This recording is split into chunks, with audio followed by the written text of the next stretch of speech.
ഇത്രയും സീരിയസ് കാര്യമാണ് ദിക്ർ ചൊല്ലി മരിക്കാനുള്ളതെങ്കിൽ അല്ലാഹുവിന്റെ പ്രവാചകൻ പറയുകയാണ് 6 വിഭാഗം ആളുകൾ ദിക്ർ ചൊല്ലൂല, ചൊല്ലി മരിക്കൂല. 6 വിഭാഗത്തിൽ നമ്മളുണ്ടോ എന്ന് പരിശോധിക്കാൻ ഞാൻ പറയാൻ പോവാം. ഈ 6 ഐറ്റം ആളുകളിൽ ഞാനുണ്ടോ എന്നെന്റെ മുന്നിലിരിക്കുന്നവരൊന്ന് പുനർവിചിന്തനം നടത്തിക്കോ. അല്ലാഹു ഈമാൻ നൽകി അനുഗ്രഹിക്കട്ടെ.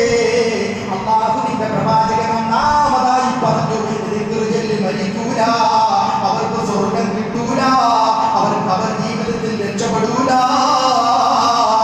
അവർ വേച്ച് വേച്ച് വേച്ച് വേച്ച് അല്ലാഹുവേ അണറിയിട്ടേ മരിക്കുകയുള്ളൂ, അണറിയിട്ടേ മരിക്കുകയുള്ളൂ. അല്ലാഹുവിന്റെ പ്രവാചകൻ പറയുകയാണ്, ഒന്നാമതായി റസൂലുള്ളാഹി പറയുകയാണ്,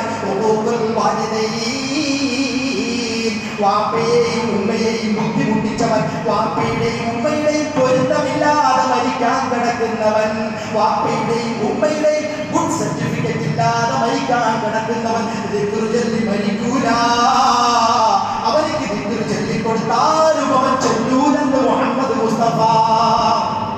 വാപ്പയെ ഒരുപാട് ബുദ്ധിമുട്ടിച്ചു, പെറ്റുമ്മയെ ഒരുപാട് ബുദ്ധിമുട്ടിച്ചു.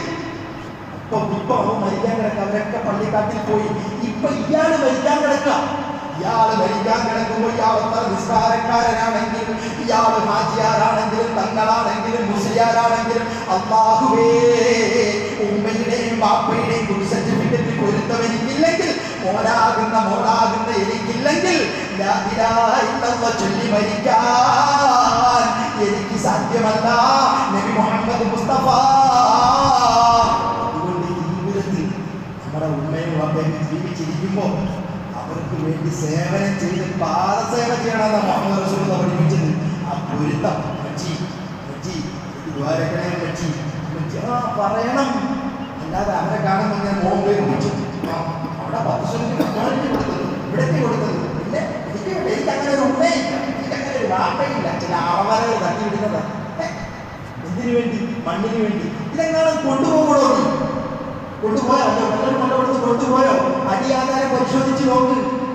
വല്ലവരും കൊല്ലം കൊണ്ടുപോയോ? നീ എന്തെന്ന് പറയുന്നതിന്റെ അടിയാധാരം പരിശോധിച്ച് നോക്കിയേ.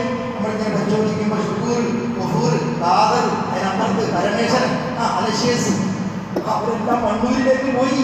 പക്ഷെ സാധനം അവിടെ കിടക്കുക. എന്തിനു വേണ്ടി അടിയുണ്ടാക്കുന്നത്? എന്തിന് വാപ്പയോട്